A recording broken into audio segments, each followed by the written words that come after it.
కాశ్మీర్ అందాలు జలకన్యల విన్యాసాలు పిల్లల్ని అలరిస్తున్నాయి, పెద్దవాళ్ళని ఆనందపరుస్తున్నాయి. వైజాగ్లో ఇది ఎక్కడుంది చూద్దాం రండి.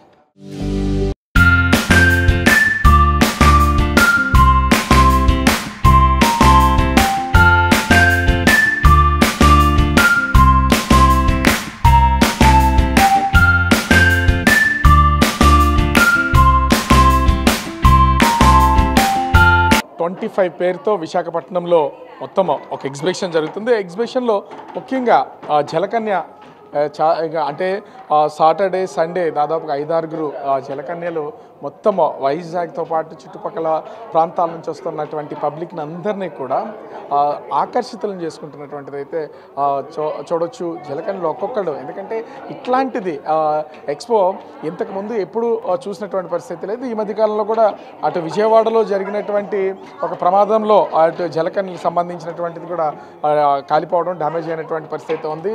అయితే వైజాగ్లో జరుగుతున్నటువంటి ఈ ఎక్స్పోలో అనేకమైనటువంటి ఒక పక్క నుంచి కాశ్మీర్ అందాలని చూపించేలాగా మంచు అంతా ఏర్పాటు చేసినటువంటిది అయితే ఉంది. మరోపక్క జలకన్యలు మొత్తం వాటర్లో అటు ఇటు తిరుగుతూ ఉన్నటువంటిది అయితే మనమైతే చూడొచ్చు. వస్తున్నటువంటి వాళ్ళు కూడా చాలా సరదాగా వాళ్ళతో సైకిల్ చేస్తూ ఆమె వాళ్ళు డిఫరెంట్ ఎక్స్ప్రెషన్స్ ఇస్తూ కొంత చూస్తున్నాం కదా. ఎక్కువసేపు లోపల ఉండాలన్నా కూడా వాళ్ళకి వాటర్కి సంబంధించి కూడా ఇబ్బంది ఉంటుంది. శ్వాస తీసుకోవడానికి ఒక్కసారి పైకి వెళ్ళి కిందకు వచ్చి ఆ తర్వాత ఇక్కడికి వచ్చినటువంటి వాళ్ళందరినీ కూడా ఎంటర్టైన్ చేస్తున్నటువంటిది. సో వైజాగ్లో ఈ ఎక్స్పోలో ఏర్పాటు చేసినటువంటి జలకన్యలు మొత్తం అనేక ప్రాంతాల నుంచి వచ్చినటువంటి చిన్న పిల్లల దగ్గర నుంచి కూడా, పిల్లలతో చూసా వీళ్ళందరూ చిన్నపిల్లలు వాళ్ళు ఎంజాయ్ చేస్తున్నారు. జలకన్యతో వాళ్ళు కూడా టాక్ చేస్తూ, అంటే పిల్లల్లో ఒక తెలియని హ్యాపీనెస్ అనేది వస్తుంది. ఇట్లాంటి వాటిని చేస్తూ ఉంటే వాళ్ళు పిల్లలు చేతులు ఇస్తున్నా వాళ్ళతో మాట్లాడుతున్నట్టు సైకిల్ చేస్తున్నట్లుగా అవన్నీ కూడా పిల్లలు ఎంతో హ్యాపీగా ఫీల్ అవుతున్నటువంటి పొజిషన్ అయితే కనిపిస్తుంది. ముఖ్యంగా ఇక్కడ చాలామంది వచ్చి దీనంతా చూస్తున్నటువంటి వాళ్ళు కూడా ఉన్నారు. వాళ్ళని కూడా ఒకసారి అడుగుదాం, ఎట్లా అనిపిస్తుంది జలకన్యలో మొత్తం వాటర్లో ఇలా చూస్తున్నాం. ఎప్పుడో వెంకటేష్ సినిమాలో జలకన్యను చూడడం ప్రత్యక్షంగా చూసింది అయితే లేదు, ఇప్పుడు చూస్తుంటే ఏమనిపిస్తుంది? సో లైవ్లో చూడడం అంటే I feel very excited. And more over ఏంటంటే ఈ ఐడియా అనేది వైజాగ్లో ఫస్ట్ టైం ఇలా చూడడము, ఇప్పుడు వరకు ఎప్పుడూ చూడలేదు. అది మెయిన్ ఏంటంటే పిల్లలకి అనేది బాగా ఎంటర్టైనింగ్గా ఉంటారు.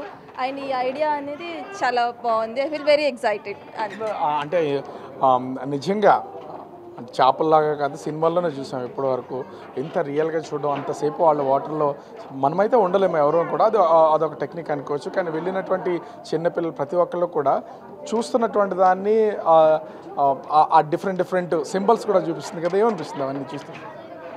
It feel good. అంటే లైక్ చాలా ఎంటర్టైన్మెంట్గా ఉంది అండ్ చూడడానికి చాలా కొత్తగా ఐడియా బాగుంది. That's it. సో ఎట్లా ఉన్నాయి చూస్తుంటే? బాగుందా జలకన్య? బాగుంది, నాకు చాలా నచ్చింది. అవునా? నీతో మాట్లాడుతుందా జలకన్య? మాట్లాడుతుంది, చాలా బాగా మాట్లాడుతుంది. ఏం చెప్తుంది నీకు? హాయ్ చెప్తుంది. హాయ్ చెప్తుందా? ఎస్. సో పిల్లల్లో ఒక తెలియని ఎక్సైట్మెంట్ అనేది కనిపిస్తుంది. సో మీరు మీ పిల్లల్ని తీసుకుని వీళ్ళందరినీ తీసుకొచ్చారు కదా, చూస్తుంటే ఏమనిపిస్తుంది? మీ పిల్లలు కూడా ఫస్ట్ టైం చూస్తున్నాం మేము. చాలా బాగుంది. దీన్ని అరేంజ్ చేసినటువంటి ఆర్గనైజర్స్ కూడా ఉన్నారు. ఏం సార్ అంటే ఈ థాట్ ఎట్లా ఉంది, అసలు ఏంటి ఇది? ముఖ్యంగా చూస్తే వచ్చినటువంటి వాళ్ళకి కొత్త అనిపిస్తుంది, కానీ దీన్ని మెయింటైన్ చేయడం అనేది కూడా చాలా కష్టంతో కూడుకున్నటువంటి కదా. ఏం చెప్తారా చెప్పి? ఇది ఎగ్జిబిషన్ మేము గత 30 సంవత్సరాల నుంచి విశాఖ నగరంలో ఈ సమయంలో నిర్వహించిన ఆనవాయితీ. ప్రతిసారి కూడా ఏదో కొత్తలను పెట్టడం ఆనవాయితీలో భాగంగా ఇది ఫస్ట్ నేను దుబాయ్లో దీన్ని చూడటం జరిగింది. దీన్ని చూసిన తర్వాత చాలా కాలం, ఒక దగ్గర సుమారుగా 6 నెలల పాటు శ్రమించి ఈ విధంగా మన భారతదేశంలో చేస్తే బాగుంటుందనే ఉద్దేశంతో, అంటే నా ప్రాజెక్ట్ ఏదైనా కూడా నేను విశాఖపట్నం నుంచే స్టార్ట్ చేస్తాను. ఈ గ్రౌండ్ నుంచే స్టార్ట్ చేయడం నాకు ఆనవాయితీ గత 20 సంవత్సరాల నుంచి కూడా. ఎంత అవుతుంది ఓన్లీ అంటే ఎగ్జిబిషన్ అంత కాదు, ఇలా జలకన్యలు ఏ కంట్రీస్ నుంచి వచ్చినటువంటి వాళ్ళు ఉన్నారు, వీళ్ళందరూ ఎంత ఖర్చు అవుతుంది అసలు? ఇది చాలా ఎక్స్పెన్సివ్ సార్, ఎందుకంటే సుమారుగా దీనికి మనం 1.5 crores ఎంతో స్పెండ్ చేసాము. ఇది సుమారుగా దీంట్లో 40,000 లీటర్ల వాటర్ ఒక్కొక్క ట్యాంకులో ఉంటుంది. ఇలాంటి 2 ట్యాంకులు ఇక్కడ అరేంజ్ చేయడం జరిగింది. వీటి కోసం మనం బ్రిటన్ నుంచి 2 అమ్మాయిల్ని, 2 మెర్మైడ్స్ని, వాళ్ళు మెర్మైడ్స్ అని పిలుస్తారు, 2 మెర్మైడ్స్ తీసుకురావడం జరిగింది. అదేవిధంగా ఫిలిప్పైన్ నుంచి ఒక 3 మెర్మైడ్స్ తీసుకురావడం జరిగింది. మొత్తం 5. సుమారుగా వీరికి ఒక్కొక్కరికి $3,000 మనం ప్రతిరోజు మనం ఒక పర్ మంత్ శాలరీగా వాళ్ళకి ఇవ్వడం జరుగుతుంది. ఇది చాలా ఖర్చుతో కూడుకున్న పని, శ్రమతో కూడుకున్న పని. ఎందుకంటే వీళ్ళు ఎవరైనా ఒకరికి బాగలేదన్నా కూడా మాకు షో అనేది చాలా కష్టమైపోతుంది. ఇక్కడ వాటర్ ఎప్పుడు ప్రతిరోజు చేంజ్ చేస్తూనే ఉండాలా ఏంటి అసలు ఇది దీనికి సంబంధించి? ఇది మనం దీనికి కార్పొరేషన్ వాటర్ వాడం, దీనికి ప్యూర్ బోర్ వాటర్ మాత్రమే వాడతాం. ఎందుకంటే బోర్ వాటర్ అనేది చాలా క్లియర్గా ఉంటుంది. కార్పొరేషన్ వాటర్ ఏంటంటే కొంచెం ఈ మినరల్స్ యాడ్ అవుతాయి కాబట్టి అవి మాకు అటుపక్క ఈ గ్లాసులో నుంచి కనిపించదు, విజిబిలిటీ కరెక్ట్గా ఉండదు. దీని దృష్టిలో పెట్టుకుని ఇది రౌండ్ ది క్లాక్ ఫిల్టరేషన్ అవుతుంది. ప్రతి 3 days కూడా 16,000 రూపాయలు ఖర్చు పెట్టి వాటర్ చేంజ్ చేయాల్సి వస్తుంది. ఎట్లా ఆగిన వాటర్ అనేది బయటికి రాకుండా గ్లాసెస్లో ఎంత ఈ టెక్నాలజీ అంటే ఎక్కడ మన విదేశాల్లో కూడా చూస్తూ ఉంటాం, దీన్ని చేయడానికి అసలు ఎంత టైం పట్టింది? ఇది సుమారుగా 3 నెలల పాటు దీన్ని శ్రమించడం జరిగింది.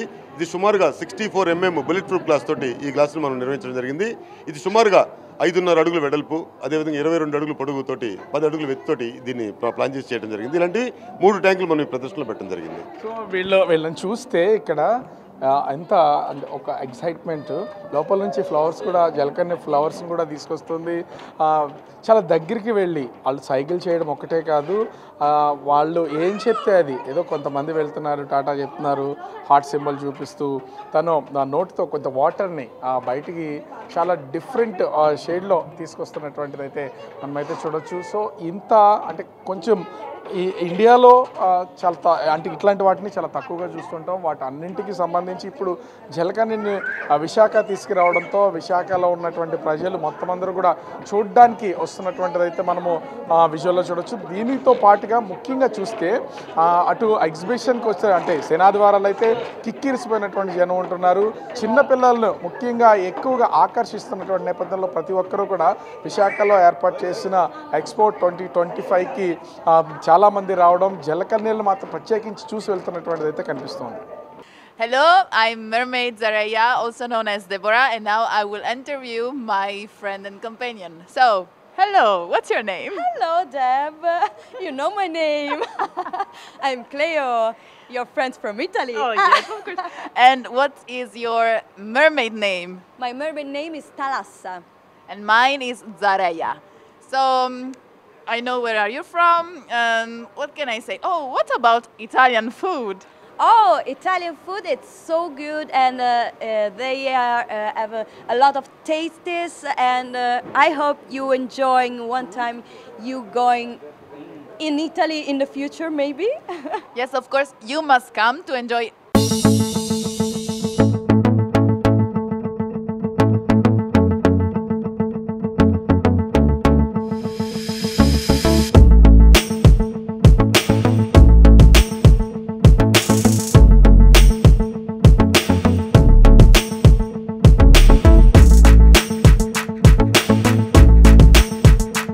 అందాలను చూసాం కదా, కనిపిస్తున్నటువంటిది కాశ్మీర్ అందాలు. మనం చూస్తే ఇక్కడ కాశ్మీర్లో ఏ విధంగా అయితే మంచు కురుస్తుంటుందో, నిత్యము మంచు దుప్పటి ఎట్లా వేస్తుందో అట్లా మొత్తము మంచు వర్షమే కురుస్తున్నట్లుగా సెట్టింగ్ వేశారు ఈ ప్రాంతం అంతా కూడా. చూస్తే ఎక్కడికక్కడ కాశ్మీర్కి సంబంధించిన కాశ్మీర్ యాపిల్స్, అదేవిధంగా వాటర్ ఫాల్స్, కొండలు అన్నింటినీ కూడా ఇంటీరియర్లో చాలా అద్భుతంగా డిజైన్ చేశారు. అంటే ఎక్కడైనా ఎగ్జిబిషన్స్ కనుక నిర్వహిస్తే ఆ ఎగ్జిబిషన్స్లో కొత్తదనాన్ని ప్రజలైతే కోరుకుంటారు. ఆ కొత్తదనం ఏం కావాలి ఏంటనేది తెలుసుకున్నప్పుడు ఖచ్చితంగా అటు టూరిజం పర్పస్లో కానీ ఎక్కడెక్కడి నుంచి వస్తున్నటువంటి వాళ్ళు కానీ విశాఖ వాసులకు కానీ ఇవన్నీ కొంత కొత్తగా అనిపిస్తాయి. వాటి కోసము ప్రస్తుతం జరుగుతున్నటువంటి విశాఖలో జరుగుతున్న ఎగ్జిబిషన్లో జలకన్యల విన్యాసాలతో పాటుగా అటు కాశ్మీర్ అందాలని కూడా ఇక్కడ కళ్ళకు కట్టినట్లుగా ఒక సెట్టింగ్స్ వేసి చూపిస్తున్నటువంటి విజువల్లో చూడొచ్చు. కనిపిస్తున్నటువంటి ఇవన్నీ చాలా అంటే కాశ్మీర్ యాపిల్ని ఎంత అక్కడ ఎలా కాస్తాయి, ఎంత అందంగా ఉంటాయి, చెట్లలో ఉన్నటువంటి వాటి ఎంత బాగుంటాయి అనేది స్పష్టంగా చూపిస్తున్నట్లుగా ఉంది. మరోపక్క చూస్తే ఇదంతా కూడా కొండల్లో నుంచి జాలువారుతున్నటువంటి నీటిని ఇక్కడ వీళ్ళు చూస్తున్నాం కదా. ఒక ఫ్యామిలీ, బహుశా వీళ్ళంతా ఒక ఫ్యామిలీ అనుకుంటా. ఈ ఫ్యామిలీ అంతా ఫొటోస్ తీసుకుంటూ ఎట్లానో కాశ్మీర్ ఎప్పుడు వెళ్తామో తెలియదు, టైం దొరుకుతుందో లేదో కూడా అర్థం కాదు. కానీ వైజాగ్లోకి ఆ కాశ్మీర్ అందాలన్నీ కూడా ఇక్కడికే వచ్చేసరికి వీళ్ళందరూ ఎంజాయ్ చేస్తున్నారు. ఏమనిపిస్తుంది మొత్తం ఇవంతా అటు వచ్చేటప్పుడు జలకన్యలను కూడా చూసినట్లున్నారు. మొత్తం అంతా Kashmir location, waterfalls, apple తోటల్లాగా చెట్లు, ఇవంతా మంచు కొండలని చూస్తే ఏమనిపిస్తుంది? మనమైతే అంత దూరం వెళ్ళలేము, పిల్లలు తీసుకొని ఇంకా జర్నీ చేయాలని చాలా కష్టం.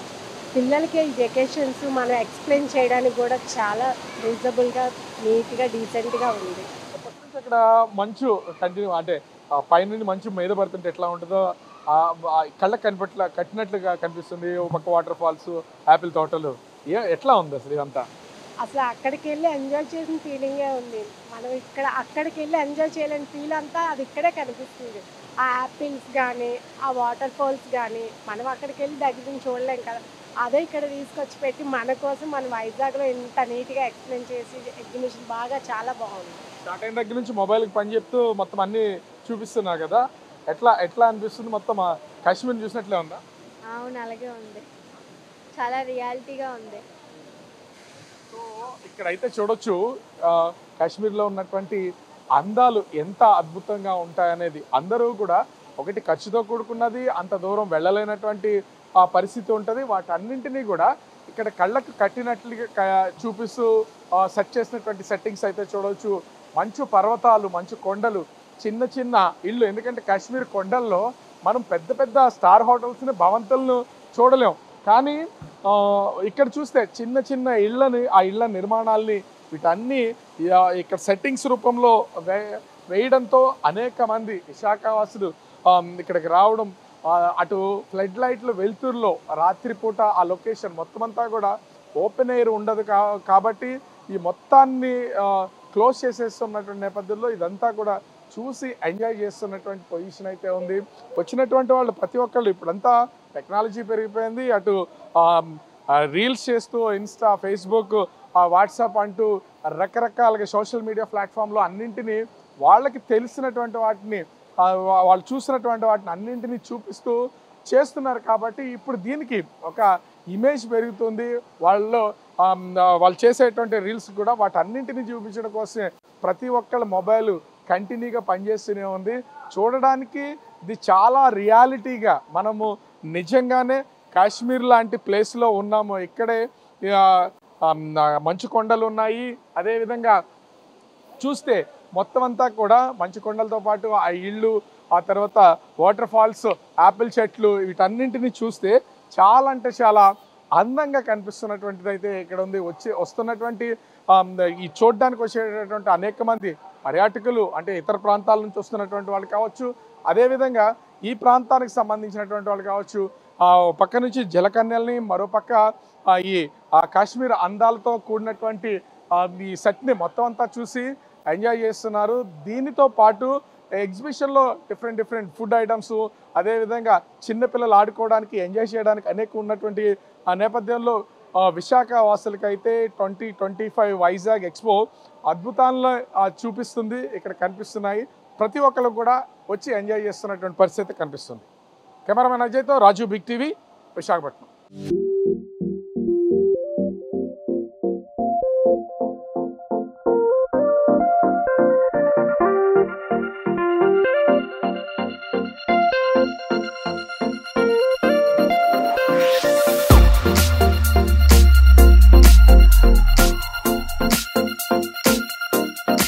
Subscribe Big TV channel